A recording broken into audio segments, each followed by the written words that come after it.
Não, ele é um cara bruto, mas é porque ele é muito sincero, realmente. Ele quer dizer o que ele... Todo mundo conhece um bosta feito esse. Sim, é por isso. Olá, meu nome é Christian Lynch e esse aqui é o Diálogos com a Inteligência. É uma parceria da Insight, editora da revista Inteligência, e do Meio. A única regra que a gente segue aqui, além de manter todos os nossos debates cordiais, é evitar ao máximo o lugar comum em nossas conversas com os especialistas dos mais diversos campos. Se você quer um discurso convencional, show! Aqui definitivamente não é o seu lugar. Com isso em mente, sejam muito bem-vindos.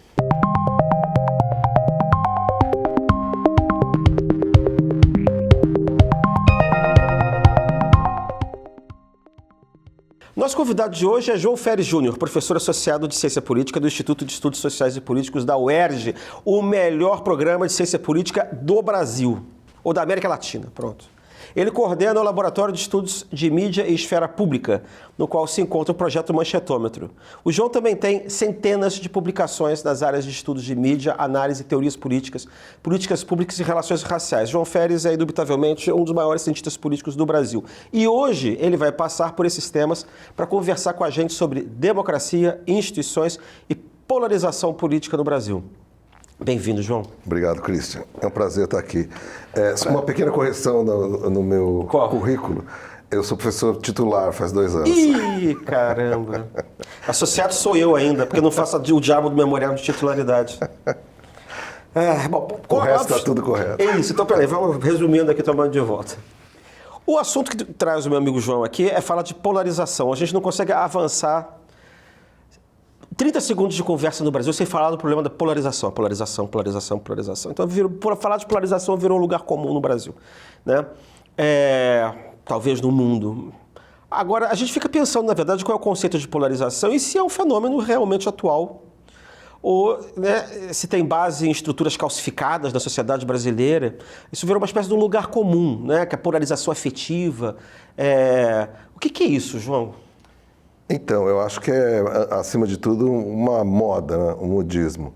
Isso acontece, né? Assim, ao longo dos anos, a gente que já tem alguns anos de vivência, a gente vê como que, assim, alguns conceitos, muitos deles que vêm, inclusive, das ciências sociais, né? Ou da ciência em geral, entram no falar comum, entram na linguagem, no debate público mais amplo e acabam virando um modismo, né? Inclusive o nosso amigo Coselli, que é bom, né, ao estudar essas coisas, mostrar que, de fato, quanto mais usado é um conceito, mais ele perde o foco semântico. Capacidade explicativa. Exatamente, ele perde, assim, ele não se torna um conceito analítico preciso que você consegue...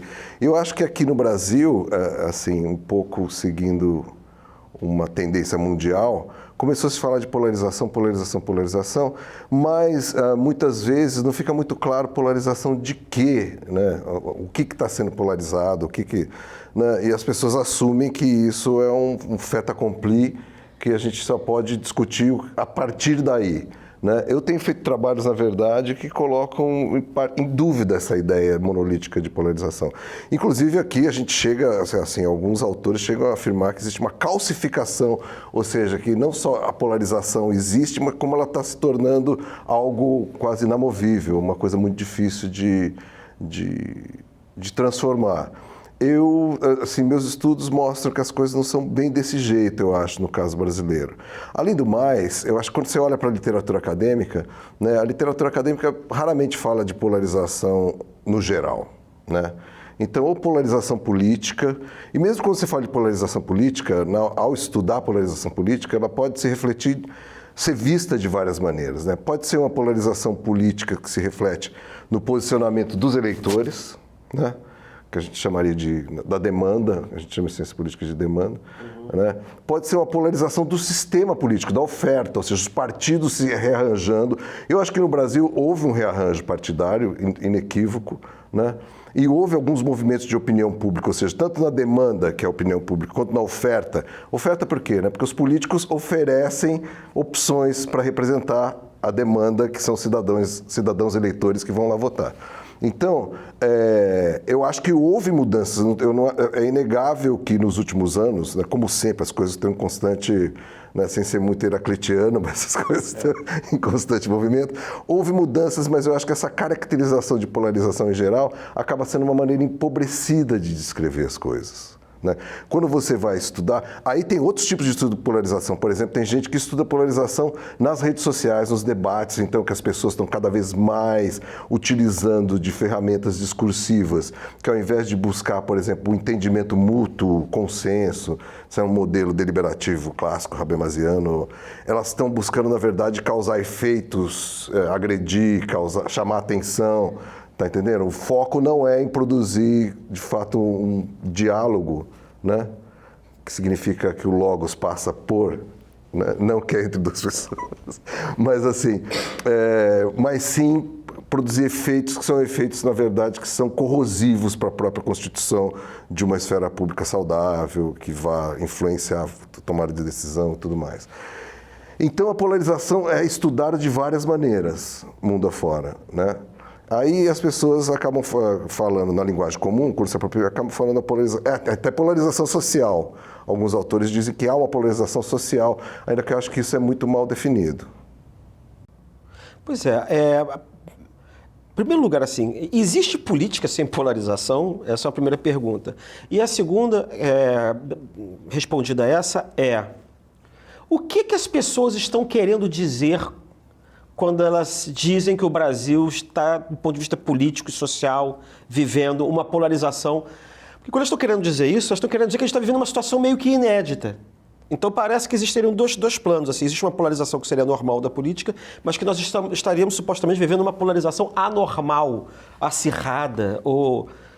É possível explicar isso a partir do que aconteceu nos últimos 20 anos? E como é que você vê isso? Bom, a primeira questão é uma questão.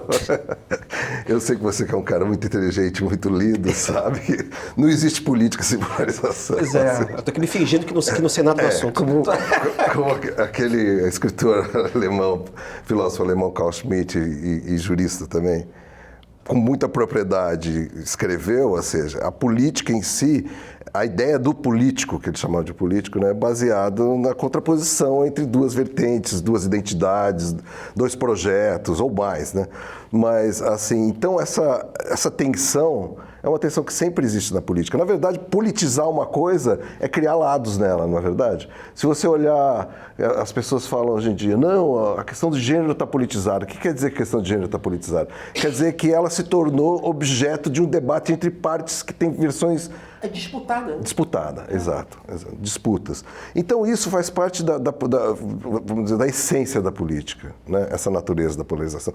Mas é claro que ela pode ser uma polarização assim, que leva a uma relação adversarial entre partes, né, que são adversários numa competição, mas ela pode ser mais radical, a polarização, a ponto de levar a uma relação de inimigo em que um busca o aniquilamento do outro. Né? Então, isso é uma questão que está aberta, é uma questão que a gente só responde empiricamente, analisando o que ocorre, para ver se de fato o que está dominando é simplesmente uma competição política ou uma relação uma competição destrutiva, entendeu? Então, eu acho que as pessoas acabam um pouco que misturando essas duas coisas e vendo polarização demais, né? Ao passo que, de fato, existe, eu acho que nos últimos tempos na política brasileira, algumas instâncias de radicalização, eu diria, né? Porque aqui fazer uma certa diferença, porque em seguida vamos falar sobre isso. Porque a mim parece que as radicalizações não são simétricas. O problema é que quando você fala de polarização, você induz a pessoa com quem você está conversando a uma imagem de que os polos estão se distanciando de uma maneira simétrica. Né? Que é uma metáfora espacial. Claro. Certo?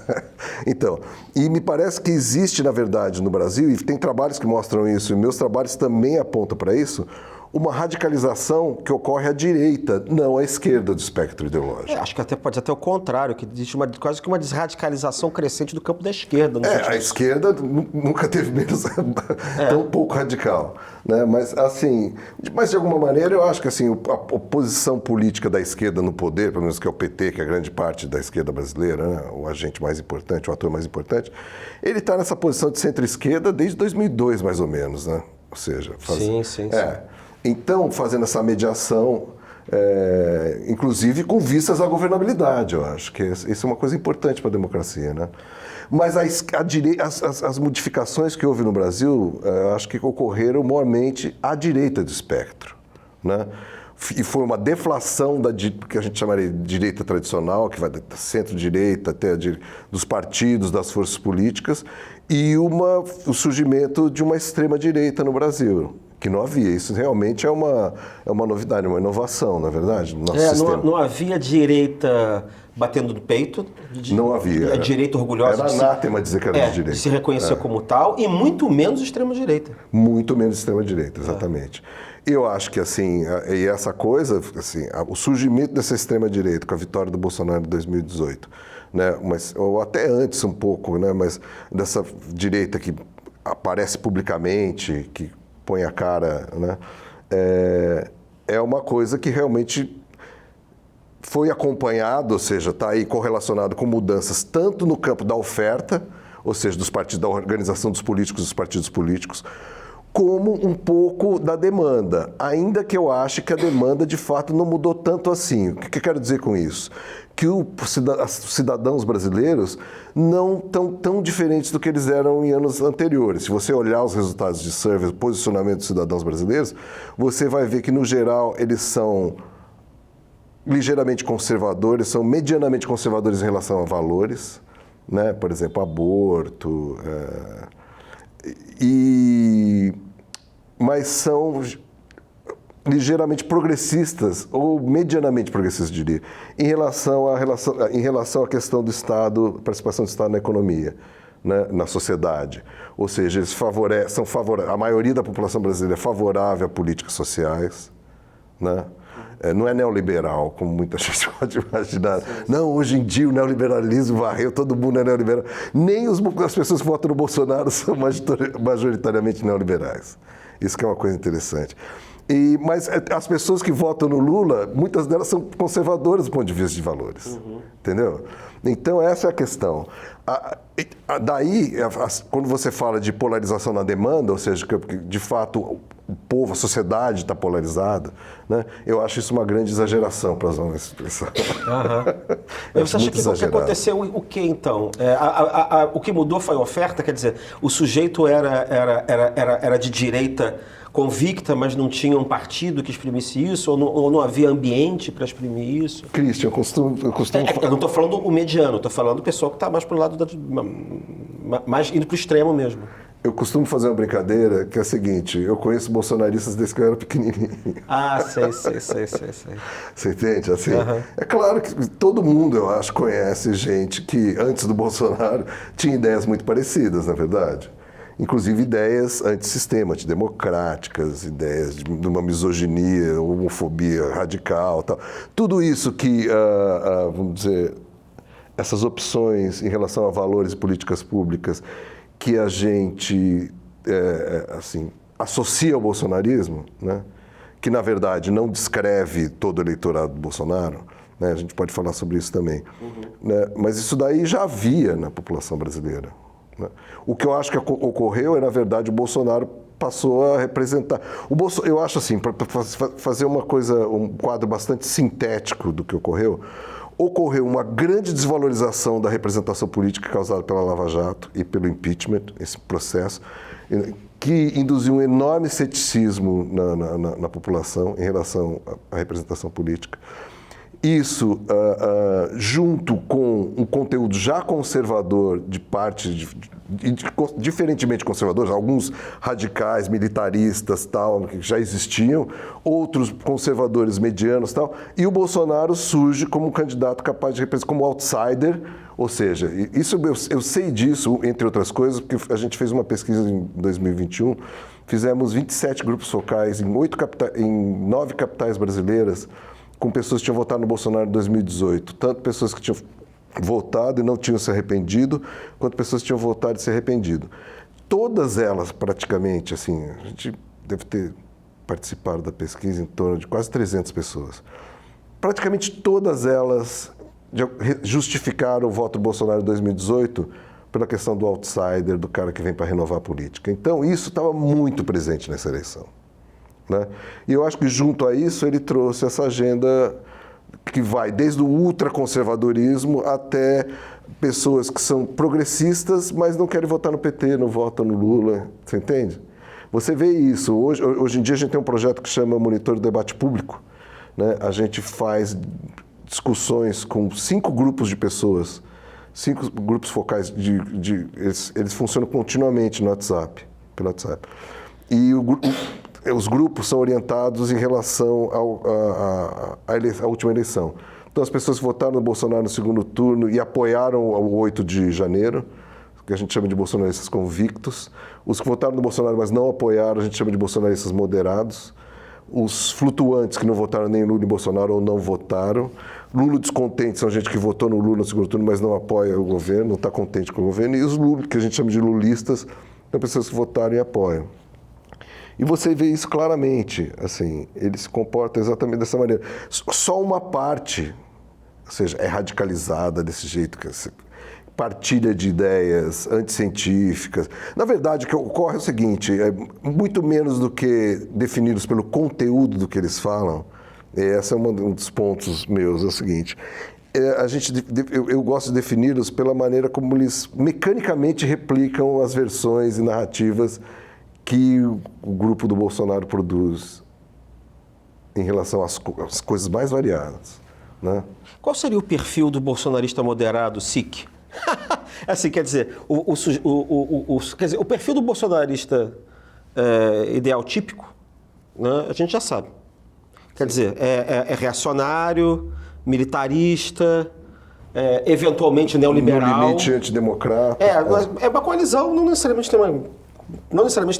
Tirando o fato de ser quase tudo conservador, não necessariamente tem muita coerência interna, às vezes, dependendo dos grupos, né? Mas os moderados... Os moderados são mais neoliberais que os radicais.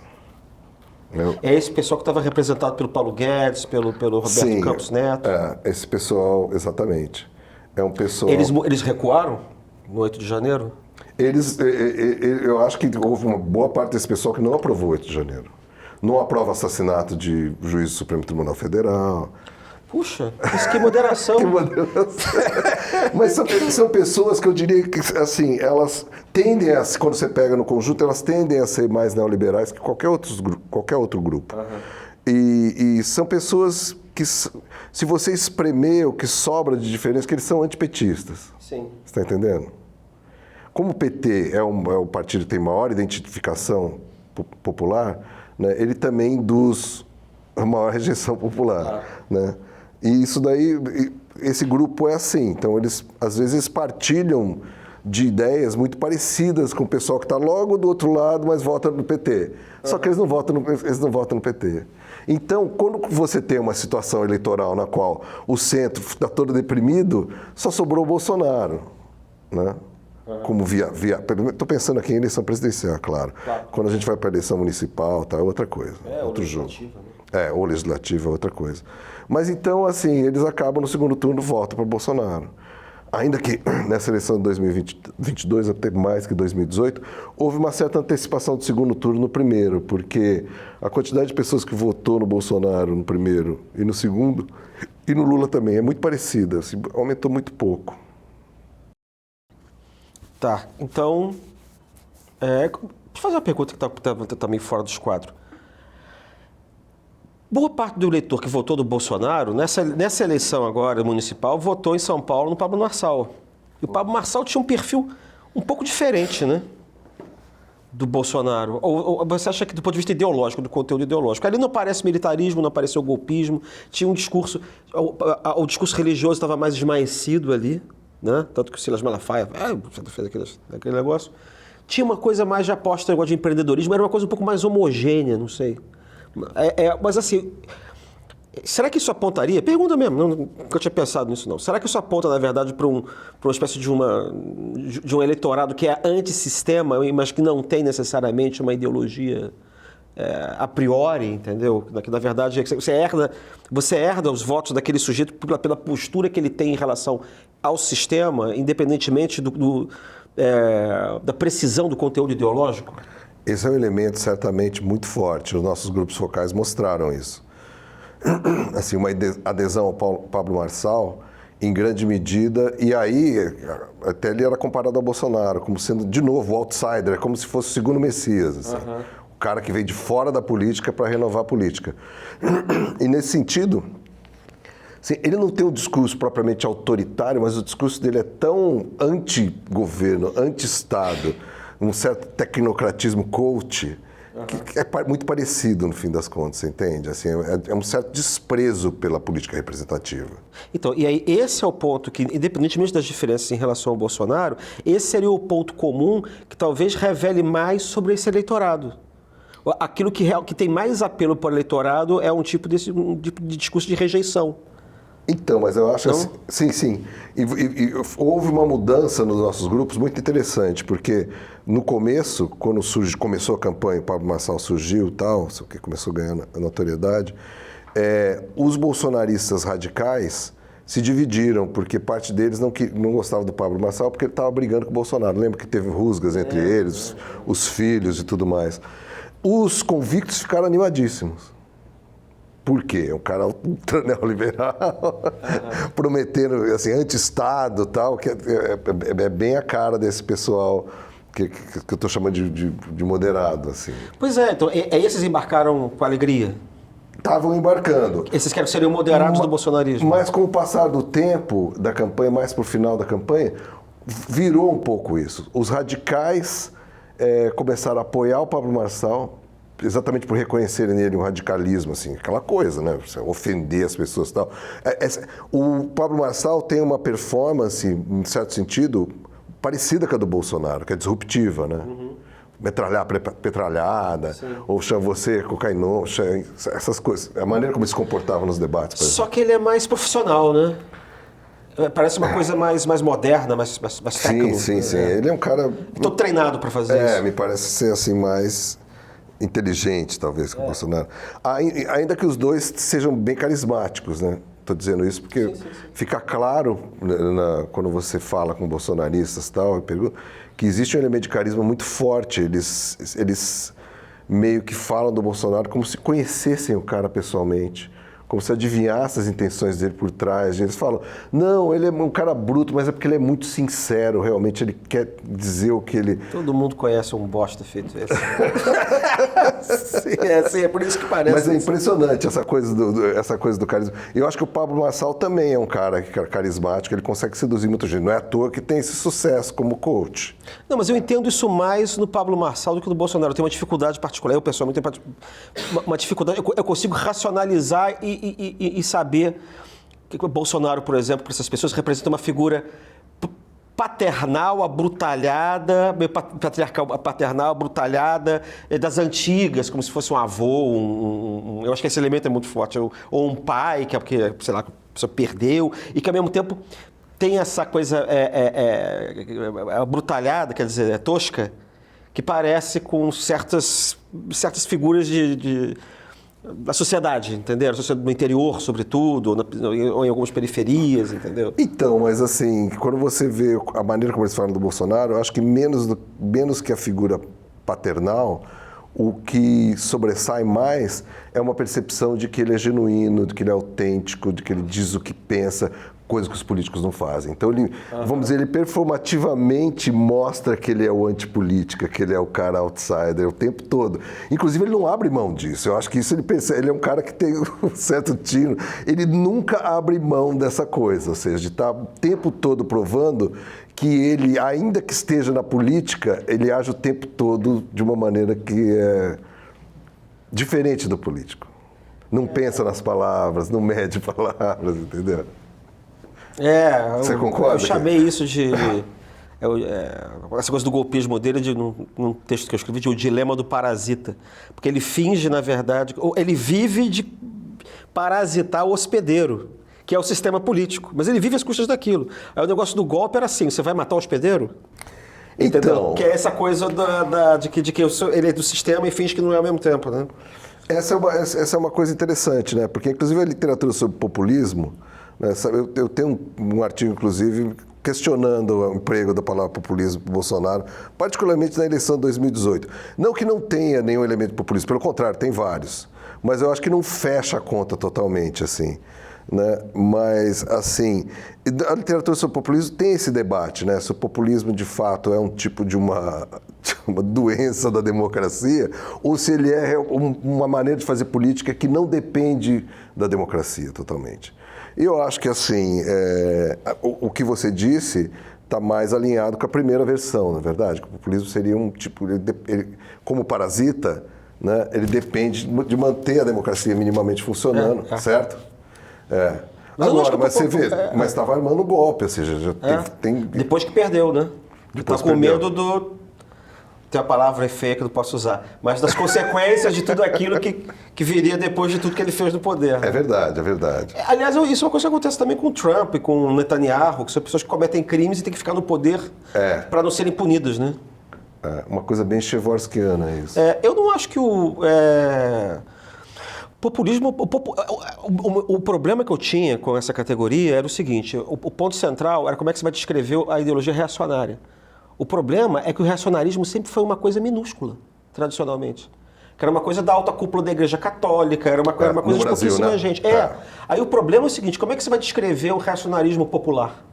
Não mais com os evangélicos. Entendeu? Os evangélicos, eu acho que popularizaram essa coisa. Exatamente. Entendeu? Porque aí tem que procurar descobrir se teve uma revolução capitalista no Brasil nos últimos 20 anos, que se o Brasil perdeu aquelas características de cultura política, entre aspas, atrasada, ou pré-capitalista, o campo, o coronel, a igreja, essas coisas assim. Alguma coisa aconteceu no meio do caminho. Enfim, só estudando para saber. Eu andei pensando muito sobre isso ultimamente. Pois porque aí você explica, inclusive, como é que você pode ter um populismo neoliberal. Porque o neoliberalismo também era uma coisa de cúpula, era uma coisa de mercado financeiro, era uma coisa de banqueiro. É uma ideologia plutocrática, que sempre ficou na defensiva, falando mal do socialismo, falando mal da esquerda, falando mal do povo, que o povo é imbecil, que o povo é idiota, que o povo sabe votar, e por isso apoiando o golpe militar. Como é que você explica também que tem um populismo neoliberal? O que eu acho interessante, que vocês falam de populismo, já entendeu o que eu estou querendo dizer. Claro. Não sei se a gente está descrevendo a mesma coisa, mas eu uso a palavra populismo para descrever ideologias que eram ideologias hiperelitistas, e passaram a ter um grande apelo. Daí que vem a palavra. Como é que você vai descrever isso? E, ao mesmo tempo, o conservadorismo tradicional parece que foi desaparecendo junto com esse mundo entre aspas, pré-capitalista. Aquele conservadorismo de devagar e sempre, não, o campo, a igreja, o fazendeiro, o padre. Você tem outras formas de conservadorismo que eram mais vivas, até o conservadorismo estatista, mesmo dos militares. Que isso foi meio que sendo apagado. Né? E você teve outras formas que eram minoritárias de conservadorismo que se tornaram majoritárias, pelo menos por enquanto. Aí o negócio é tentar entender isso, que é o dilema, né? Quer dizer, o dilema, isso que você também está pensando, eu também estou pensando. Não, eu acho que a questão que você colocou não é nem populismo propriamente dito, é tentar explicar como se popularizou esse tipo de doutrina, como se popularizaram essas doutrinas que eram... a princípio, doutrinas elitistas. Eu concordo contigo. E aí essa coisa da elite, contra o povo, não sei o quê. No fundo é isso. Para mim, eu penso populismo numa chave puramente formal. Você pode botar qualquer conteúdo lá dentro, entendeu? Não é uma coisa que é normal na democracia. Essa entendeu? Eu não acho que é uma doença da democracia. Eu acho que é um sintoma de crise da representação. Às vezes pode ser porque a representação está muito oligárquica. Isso acontece. Mas eu acho que não é o caso no Brasil, você acha? Ou porque está em crise. Aí você tem que ter uma outra forma de se conectar com você precisa de um líder que encarne a vontade e tal, pereré. A gente teve, você mesmo falou agora que a gente teve uma crise de representação política a partir de 2013. Exatamente, mas a gente teve uma crise fortíssima da representação política, né? Política é tudo ladrão, os grandes meios de comunicação, se abrir as páginas, era só isso. Aliás, isso é uma coisa que eu queria te perguntar. Essa crise passou? De alguma maneira? Infelizmente não, Christian. Eu tenho feito muito grupo focal, inclusive assisti vários, que não sou eu que faço também, assisti durante agora as eleições municipais, porque era mais de uma. Não passou, não. Tem muita gente ainda que, de fato, está com essa ideia de que quer a renovação, tem esse discurso antipolítico. O discurso antipolítico ainda é muito forte. E eu acho, assim, já adiantando um pouco... um comentário que eu acho que eu tenho pensado muito ultimamente e tem a ver com isso que você falou da popularização dessas doutrinas, que eu acho que pode ajudar a explicar um pouco isso, tem a ver com o fato de, claro, tem um arrastro da Lava Jato, né, tem uma path dependency, né, nessa história que a gente tem, mas não é só isso, né, porque isso está ocorrendo no mundo todo. E não é no mundo todo que teve Lava Jato. Não. Então tem outros fatores. Tem fatores gerais. Eu acho que um dos fatores gerais, assim, não querendo ser muito sociólogo, né, que eu acho que nós dois temos isso, assim, a gente tenta sempre ser o máximo de politólogo possível, né? Ou seja, buscar na própria política, nas questões da política, as explicações para as coisas da política. Né? Sem ficar imaginando o tempo todo que a política, na verdade, é simplesmente um efeito da sociologia. Um epifenômeno. Um epifenômeno, exatamente. Você é economista também. Sim, claro. Quando eu falo sociedade, eles de hegelianos o termo. Assim, pega as duas coisas. Mas eu acho que o mundo está passando por modificações, eu detesto essa palavra, estrutural, por modificações estruturais, e isso está tendo impacto no próprio funcionamento da democracia representativa, entendeu? Na capacidade delas se manter, continuar se legitimando nesse mecanismo de legitimação. E isso eu acho que tem a ver, isso eu estou pensando agora, ainda tem que elaborar mais, mas eu acho que tem a ver com o seguinte, a gente vem, e tem um paralelo também na comunicação, olha que legal. Na comunicação a gente sabe o que ocorreu, não é verdade? Até poucos anos atrás, e a comunicação é fundamental para formar, né, preferências políticas, eleições, representação política. Nas sociedades que nem a nossa, você tem opiniões que vêm das informações que você obteve através dos meios de comunicação. Né? Informação. Claro. E até pouco tempo, existia um oligopólio da produção de conteúdo informativo, né? Os grandes meios de comunicação de massa. Estourou. Isso, explodiu. Né? Em parte, os grandes meios de comunicação de massa continuam muito fortes, porque eles têm empresas, né, que produzem muito conteúdo, mas a função de mídia eles perderam muito, ou seja, de meio, de chegar nas pessoas. Aí porque chega pelo WhatsApp, um link para você, né? Então o meio virou... A gente nem vê mais televisão. Muita gente não vê. Muita gente não noticiário a gente não vê, a gente vê em rede social. Não, e as gerações mais novas, essa coisa de sentar na frente da televisão e ficar assistindo em tempo real, para eles é uma coisa... Não fazem a menor ideia do que é isso. O que é ver Jornal Nacional, é surreal. O que é ver novela. Não, propaganda, por que você precisa ficar esperando? É surreal, né? Isso mudou muito, né? Então você teve, na verdade, uma certa pluralização da mediação que meio que quebrou esse oligopólio. Corta aí. Eu acho que no mundo do social /trabalho houve uma transformação de um quilate parecido, que tem a ver com o seguinte, cada vez mais o trabalho de carteira assinada, o trabalho fixo está desaparecendo e isso está sendo substituído por pessoas que são autônomas, entendeu? Então, o cara que é o motorista de Uber é autônomo, sim. O cara que é entregador do iFood é autônomo, então a pessoa que está vendendo lanche ali na calçada é autônomo. Então, essa autonomização dos indivíduos, na verdade, eu acho que está causando, tem efeitos do ponto de vista de... Porque no modelo anterior, a pessoa sempre tinha mediação do patrão, veja bem. Então, o Estado, na verdade, que os políticos, o Estado, ele constituía, na verdade, uma maneira dele fazer... Entendeu? Para tentar regular aqui, tentar fazer... Ou seja, tem um conflito de classes, para dizer, nos termos marxistas, com a classe proprietária. Essa classe proprietária meio que... Também se fragmentou. Mas tudo que você existe bilionário, existe muita gente rica, tudo mais, mas não é mais uma coisa que é teu chefe ali que está te regulando o teu trabalho. Você se sente autônomo, as pessoas estão atomizadas nesse negócio. Né? Eu tenho lido sobre isso e às vezes eu tenho a impressão de que parte dessa reação, quer dizer, essas mudanças estruturais ocorreram nesse período da globalização, o nome que você queira dar, enfim, de expansão do ideário liberal ou neoliberal, de sociedade de indivíduos e de desconexão e fragmentação. Eu tenho a impressão que parte dessa reação tem a ver com o fato de que você perdeu um quadro de referência comum. As pessoas estão meio perdidas nessa fragmentação toda e querendo recuar de alguma maneira para alguma coisa inteligível. Parece que a cena ficou ininteligível e elas não sabem como se mexer nisso, elas não conseguem mais produzir sentido. na cena pública. E eu acho que tem complicações do seguinte sentido. Se antes você tinha esse conflito distributivo com o seu patrão, que você quer um salário melhor, quer melhores condições de trabalho, né? Então você tem algo identificado lá. Agora, como você está autonomizado, é o Estado que se torna o seu... que vai te cobrar imposto, que vai... Então, E não vai te devolver nada, porque você não precisa, não tem mais patrão. É a política do Estado para chegar em você, ainda mais num país como o Brasil, pobre, com uma demanda enorme para os serviços sociais, né? Assim, você vê aqui e ali, mas é uma coisa muito difícil de você enxergar o serviço. As pessoas naturalizam, né?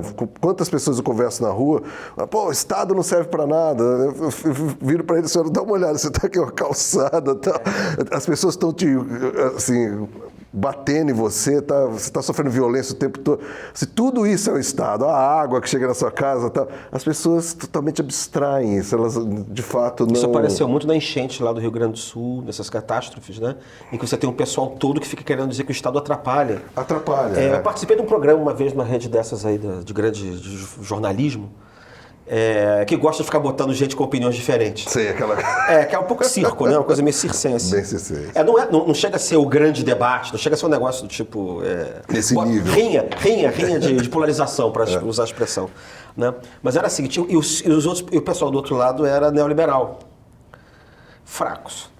Mas assim, mas o que é impressionante era o nível panfletário do negócio, claro, que era rasteiro. Então era assim, ó, isso aí para resolver, ó, é só tirar o Estado da frente. Era essa expressão, é só tirar o Estado da frente, tudo resolvido. Eu não sei quanto tempo isso pode durar, esse tipo de... Porque isso, para mim, isso é uma espécie de aceleração do problema. Porque se o problema é a hiperfragmentação, a hiperindividualização, que é essa coisa, a falta de um background comum, de referência, entendeu? É como se você estivesse se desconectando e indo para a atmosfera, lá para o espaço. Como é que você vai acelerar o problema, na verdade, através dessa coisa neoliberal, entendeu? Mas... Eu não sei se uma hora isso volta. Diferentemente de outros tipos de conservadorismo que eu acho que talvez isso tenha a ver também com esse tipo de conservadorismo de valores que se popularizou, na verdade. Porque esse é um tipo de referencial. Né? E aí o Estado está identificado como se fosse uma coisa de esquerda. Né? Isso é uma coisa, isso aconteceu no passado. Por exemplo, em 64, os golpistas, eles eram, do ponto de vista dessa orientação, eles eram neoliberais. Eram neoliberais, sim. O governo Castelo Branco. Porque a esquerda estava identificada com o Estado. Depois de 3, 4 anos, que você já esqueceu aquilo, aí eles viram estatistas. Isso aí. Mas você concorda que o Estado que cobra imposto e tal, agora ele é visto mais do que nunca, né? Porque o cara é um empresário autônomo, né? Eu acho que eu acho que pode ser, eu acho que pode enriquecer dessa maneira. Né? Mas no fim das contas, assim, a coisa da polarização, você acha então que na verdade o eleitorado bolsonarista sempre existiu. O que não tinha era uma espécie... É isso, ou seja, o que faltava era oferta. Assim, tinha os Paulo Maluf, Enéas da vida, mas nunca tiveram... Mas estava tudo com o vento vindo pela proa, né? O vento contra. Então, na verdade, a sociedade brasileira ficou polarizada porque passou a ter... Quer dizer, ficou polarizada. Ela passou a ter um maior grau de radicalidade na medida em que... Radicalidade à direita, mas em grande medida pela oferta, eu acho. Tá. Né? E quando você estava falando do... Porque se você olhar, por exemplo, comparar os eleitores de Bolsonaro e Lula em questões, por exemplo, casamento gay ou adoção de crianças por casais gays, os do Bolsonaro, quase 50% das pessoas que votaram no Bolsonaro no segundo turno não são favoráveis a essas coisas, cara. Não são ultraconservadores, entendeu? Então, assim, é uma simplificação muito grande reduzir o fenômeno eleitoral Bolsonaro a esse tipo de postura. Eu acho que, na verdade, assim, existe muita confusão na literatura sobre esse assunto, né? Muita confusão que acaba, assim, produzindo esses moinhos de vento e tal. Exagerações também, né? Porque não é isso. Agora, é muito importante, o fenômeno eleitoral em si é muito importante, porque ele define, né, políticas de Estado, tudo mais.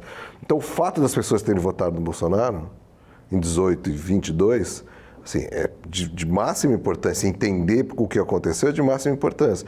Exatamente por isso que a gente não pode cair vítima desse tipo de simplificação. Vou te dar um exemplo.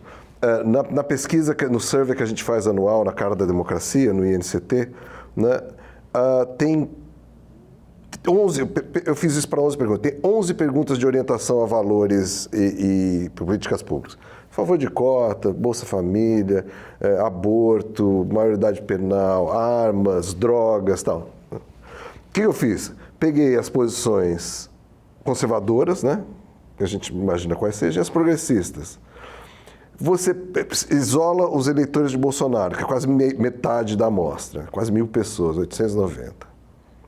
Quantas pessoas você acha que responderam conservador para as 11 perguntas? 5? Quer dizer, 50%? Como é que era isso? Tem 890 pessoas que responderam o questionário inteiro. Sim, tá. Tem 11 perguntas lá, né? Tem uma opção da resposta que é conservadora e outra Sim. que é progressista. Quantas pessoas desse mundo escolheram conservador nas 11? Não sei, 300, 200, não sei.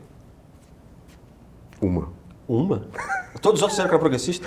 Não, ninguém, assim, é puramente, entendeu? Respondeu conservador em todas as questões. Ah, entendi. Você tá entendendo? Agora entendi. Esses ultra... Quando você desce para 10, por exemplo, 3... Ou seja, o que você está querendo dizer é que as preferências ideológicas elas estão escalonadas num degradê enorme. Exato, é isso. Pois é, mas aí eu pergunto para você. Quando você olha para o Congresso Nacional, você até vê esse degradê. Deixa eu só completar uma coisa. Então, num degradê enorme, a eleição faz um corte, né? A eleição faz como se diz em engenharia elétrica, um filtro passa baixa, passa alta, entendeu? A partir daqui, é isso. Você vai escolher aquele cara ou aquele. A eleição... Sim, você é obrigado a polarizar, até porque tem segundo turno. É isso. Pois é, mas quando você olha para o Congresso Nacional, você vê o degradê. Você vai do PL de um lado até o, sei lá, PSOL, porque acho que não sei se PSTU tem representante. Não sei. Mas para chegar até lá, você tem um degradê enorme. Você tem o PL, tem o PP, vai indo PP, tem... Poder. Tem o União Brasil, Cidadania. Não sei quem e tal. Aí até chegar no MDB, no PSD. Aí você consegue ver isso que você está dizendo, essa distribuição. Mas, então, por que... Eu até tinha a impressão, que você disse que achava que não, de que parte do problema da representação tinha sido mais ou menos resolvida, porque a nova direita que estava fora do poder, em 2018 ela começa a entrar. Então ela começa a eleger governador, ela começa a eleger deputado, senador, prefeito. Então você começa... Aquela pressão de 2017, 2018, ela meio que... Eu tinha a impressão que um dos problemas do Bolsonaro é que ele não percebeu isso, de alguma maneira, que aquela coisa disruptiva tinha perdido um pouco do elan. E ele forçou a barra, né? Mas se isso está bem representado no Congresso, por exemplo, por que a gente tem essa sensação, então, de que essa coisa de que eu não converso com meu irmão, porque o meu irmão é lulista, que o meu irmão é bolsonarista, que o meu irmão é comunista? Ou isso sempre existiu, ou isso... O que foi isso? Eu acho o seguinte... O que dá essa sensação, então? Eu acho o seguinte... Essa sensação, em parte, tem a ver com aquilo que a gente estava falando antes, de a direita ter saído do armário. Então, isso criou, naturalmente, um ambiente mais conflitivo. Porque antes os caras engoliam e ficavam, né, eu acho que evitavam mais esse tipo de confrontação. Agora, né, o Bolsonaro criou uma identidade, inclusive tem trabalhos que mostram interessantemente que, assim, eu não sei se você sabe, mas os estudos sobre opinião pública no Brasil, né, consistentemente mostram ao longo dos anos que a população brasileira tem um pouco de dificuldade de discernir o que é esquerda e direita. Em geral, assim, tem baixa, né, cognição para esses termos, que é um termo, né, um conceito. Isso não quer dizer mal ou bem da população brasileira. Isso é um conceito quase acadêmico, né? Político / acadêmico, mas tem trabalhos que mostram que, ao contrário do Bolsonaro, essa cognição melhorou muito. Porque eles se assumiram, né? Descobriram que eram de direita. E mais que isso, a pessoa faz a seguinte conta: você é de direita ou esquerda? Ou isso é de direita ou esquerda? A pessoa fala: peraí, o Bolsonaro, isso aqui, o Bolsonaro é direita, portanto, direita, entendeu? Faz ele serve como atalho cognitivo. Deixa eu fazer uma última... Não, termina. Então, eu acho que isso ocorreu de fato. Né? Então, uma certa polarização social, porque de fato os caras começaram a se assumir publicamente. Antes, só a esquerda fazia isso. Né?